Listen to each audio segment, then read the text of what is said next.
Today we're focusing on martial combat. So get your dice ready, let's discuss. This is Master of the Game, I am Juice, let's get started.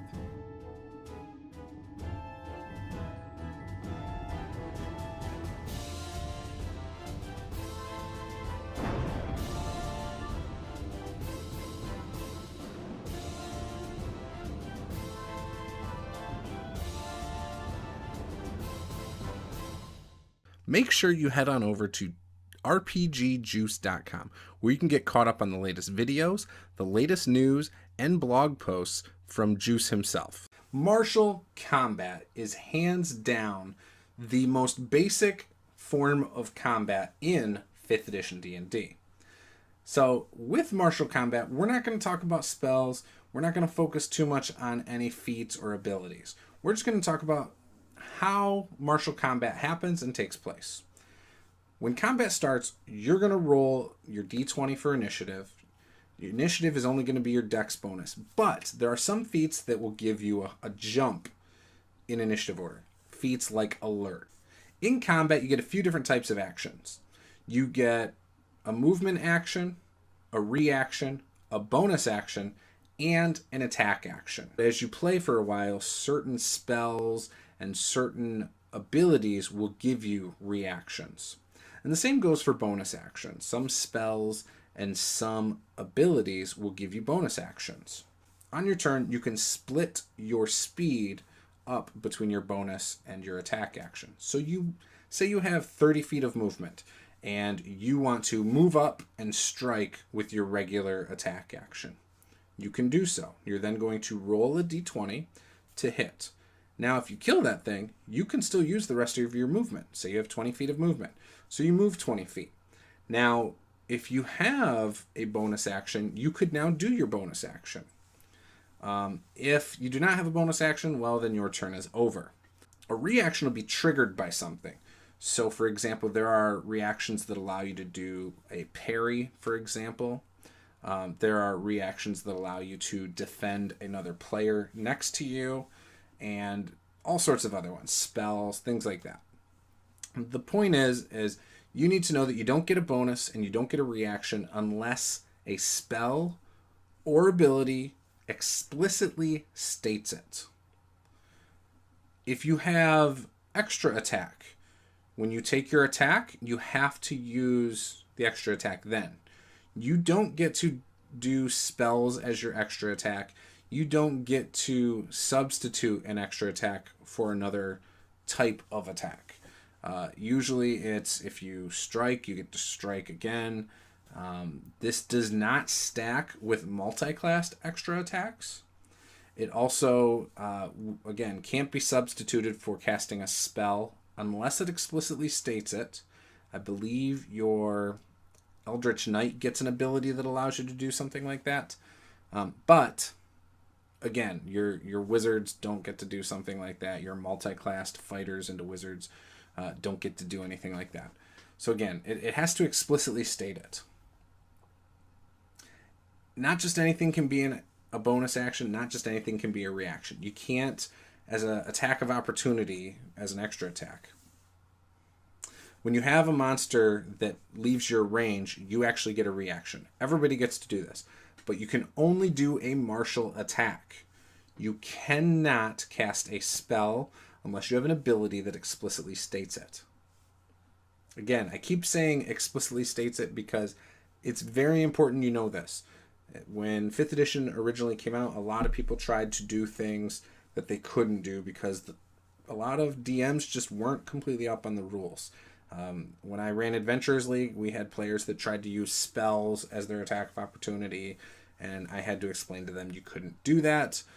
Now, most people have figured that out, but if you're new to the game, here you go. You know, I feel like you need to know this. It'll keep the game moving along if you know this anyway. I just want to give a quick shout out to the software D&D Beyond. If you're playing D&D and you're not using D&D Beyond, you are missing out. So head on over to D&D Beyond. You'll just need a Twitch account to get started and check it out. See what they have to offer. I guarantee you it will improve your gaming experience beyond your wildest dreams. When a character, whether it's an NPC, a monster, or a player character drops to 0 hit points, they can make death saves. Now, most of the time, monsters and NPCs aren't going to do this. A lot of times, the DM's just going to rule them dead. In fact, that's how it's intended. But players get a chance to make death saves. Now, if you roll a 1 or a 20, it's a critical success or a critical fail. And it counts for 2. You don't use modifiers. So if you roll under 10, it's a fail. If you roll above a 10, it's a success. 10 or above is a success. You need 3 successes or 3 failures to either die or live. If somebody hits you while you're down, you need to refer to the conditions.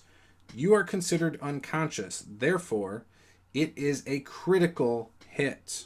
A critical hit will be 2 fails automatically. If you roll a critical success and it's your 3rd success, you are up with 1 hit point. So there is a little bit of an incentive to roll a critical success when you are making death saves. Spells, when used on you while making death saves, will bring you back to life. So if you're down making death saves and someone casts Healing Word or Cure Wounds, you get those hit points back and you are no longer unconscious. Another thing that a player might do is cast Stabilize. Stabilize just means that you are still unconscious, but you are unconscious for 4 hours. Now, this is the same thing that happens if you make 3 death saves successfully. You will roll a d4 to figure out how many hours you are unconscious. Most DMs will rule that death is final, but in a game of Dungeons & Dragons, it doesn't always have to be that way. There are spells like Revivify, and there are quests you can do, and there are all sorts of different things you can do to not have a character's death be final. But don't do this too often. Do it very rarely, because if your players do not fear death, they will do a lot of dumb stuff. If you are a player who doesn't fear death in your game, consider how you're playing your character, because it might ruin the fun for others. Don't do crazy things like run out into combat when you think that there's no chance to win, unless it's what your character would do. But even then, I strongly advise playing a little bit cautiously. Act as though this is the only character you're ever going to play. Don't just think, oh, I'm going to die, I'll make a new character and I'll play again. Or, oh, I'm going to die and the DM's going to pull punches, fudge his dice rolls, and keep me alive. Or, I'm going to die and the DM is going to allow my character to be revived by an NPC in the town that we're friends with. Don't just make that assumption, because it's going to make things a little bit difficult for your DM. It's not fun as a DM when you have a player like that. I can just tell you that.